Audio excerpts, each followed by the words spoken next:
nsaba annakirize abangondeze nze sirina maanyi mwe maanyi gange era kyenasuubiza omukyalo oyo bwe yansimbukira akantu ako saaba zaali 10 ne mugamba anna wange ajja kukolaki ajja kunwanirira kuba saayina amagezi gonna kiwedde dawali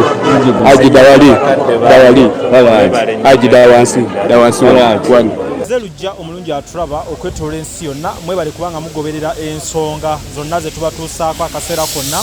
Tuli ku kooti wano Kajjansi naye wano tuyingidde bwe bajja kooti bagikyusa okuva wali Kajjansi ne bagisembezamukko wano bwe bajja.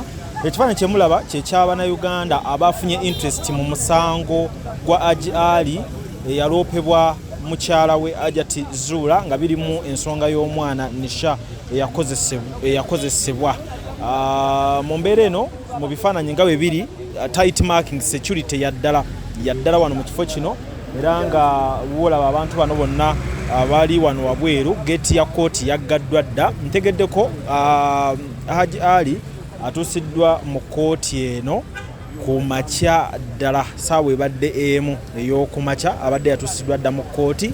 Abamu kwabo abali ttiimu Hajji Ali bagenza okutuuka nga kooti yamaze dda n'okutambula era ebisinga babitegeeredde wano wabweru naye bakyasigaddewo era weebali okulaba nti bagoberera ensonga nga we zifaanana naye nga byonna bakyabifunira bweru wa kooti nga batunuulira abo abayingidde mu kooti ng'obudde bukyali. Namba zeeyongera okweyongerako, abantu bakyayongera okuba nga bajja okulaba nti bagoberera ensonga zino.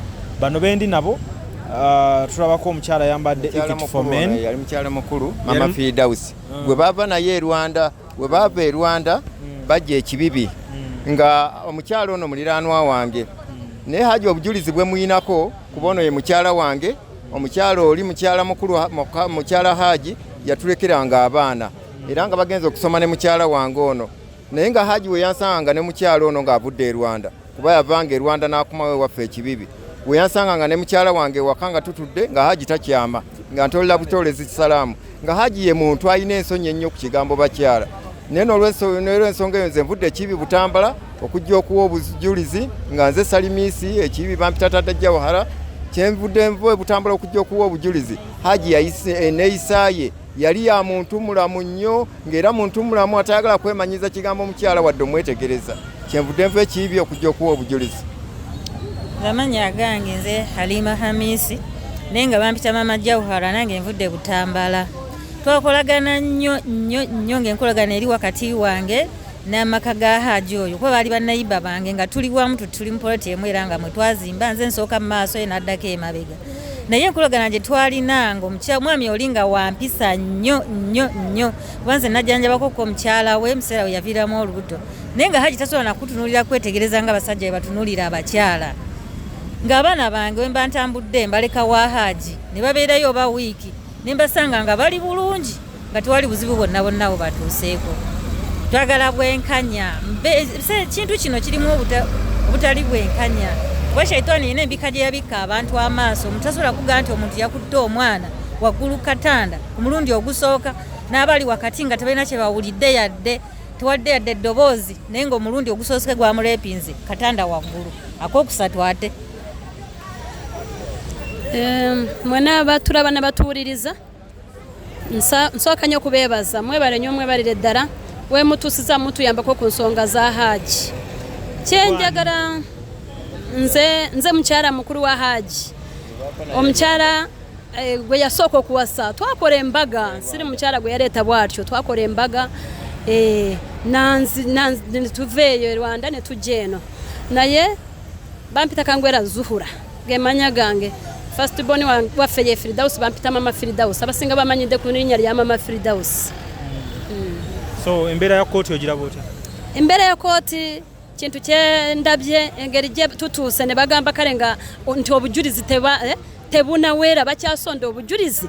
Nze mbadde nzize nga nsuubira nti obujulizi bwonna bamala kubufuna ekintu bagenda kikolako kigwenze bwe mbadde nsuubira naye bagambye obujulizi tebunagwa naye twebaza Katonda abantu babaddewo bangi mwena mwebala batubeereddewo abali bweru mwena tubebaza Mukama batuwere nnyo omukisa barakallahu fiikum. Obubaka ki bw'oyinza obuwa mukyala munno kuba y'ensonga lwaki Hajji Ali mu kkomera? Obubaka bwenyinza kuwa abakyala bannange obwa Hajat Zurah obubaka ki bw'oyinza omuwa gwe nga mukyala mukulu bwe yasangawo? Okay. Obubaka bwengamba mukyala munange era mama w'abaana bange Hajat Zurah era ye Zuhura nange yenze Zuhura mbadde ye Zuhura nze ndi Zuhura mukuru naye ye Zuhura muto munange. Kakati kye mbadde njagala mugamba bw'abanga shaitani yamulingirira namukozesa ekintu ng'ekyo afe mu lwata yogere tajja kufuna buzibu yadde ayogera amazima tata w'abaana baffe areme kumuleka mwogo obulumyi kyokka nga alina okulabirira abaana naye kenyina alina abaana babiri beetaaga kulabirirwa bulungi. Kati nze mbadde nteesa bambi shaitani abantu bakola ensobi zikolebwa abantu. Hajat Zurah bw'obanga shaitani ye yakukema bambi satani nga ye yakukema vayo yogera amazima tata w'abaana baffe ave mukomera abeere wa ddembe tewali buzibu. Hajji mwezero omusajja ayiriddewo Hajat omubiri Hajat nga bajja stating ebintu mbadde wano bajja alabirira abaana paka kati n'abanga amusasudde bwatu ekyo kindaze nti bakyamu nnyo. Era nze kyampadde ekirala kyagazizaako obwongo obwange ne gwe nnina eka kati natandise we mba neebaka nzibirizaako limu zirimu gonna siyagazibirizaako. Ono kyandaze nti ddala abakyala bwe bamama abatuzaala balungi gye tuli naye ate balaze nnyo obuyaayi ebyenfuna bamaliddemu n'eddala. Kaakati kusinziira nga bwe bibadde tiimu Hajji erinayo essuubi. Tiimu Hajji essuubi bwerire ery'amaanyi nnyo ke twafuna abantu bano wamanga tufuna owekitiibwa Nsereko Muhammad Nsereko n'abanga akulembedde bannamateeka bonna ne bamobiliza woofiisi ya pulezidenti yatusindikidde fulifiga bamama fiina bonna weebali so tuli baggumivu era sayidi eri ebadde terina nnyo bujulizi kugamba nti bongereyo ku ensonga ezo tubeere nga tusogerako mu high court. Amannya Waitotya Jamila. Wano ozenga ani? So kura muganda wange musiraamu munnange. Ani anti bali Tiimu Hajji. Tiimu Hajji. Kati embeera eno gyogerako ki? Embeera eno kyenjogerako abakazi tutidde obutaagala kukola twafuuka bamaama bbaza. Bw'olaba omusajja alina ssente oyagala mugwikiriza ojja omwagala ate omunyagulule kyenyiza ojjogerako. So kati abantu okubaganya okuyingira mu kooti okirabye otya? Kirabye bubi bantu badde bayingira ne bawuliriza omusango gwa muganda waabwe gwa mukwano gwabwe. So bakyala banno obasibira bugambo ki? Tibayiga okukola tokalina kitali kikyo kibatakuwadde.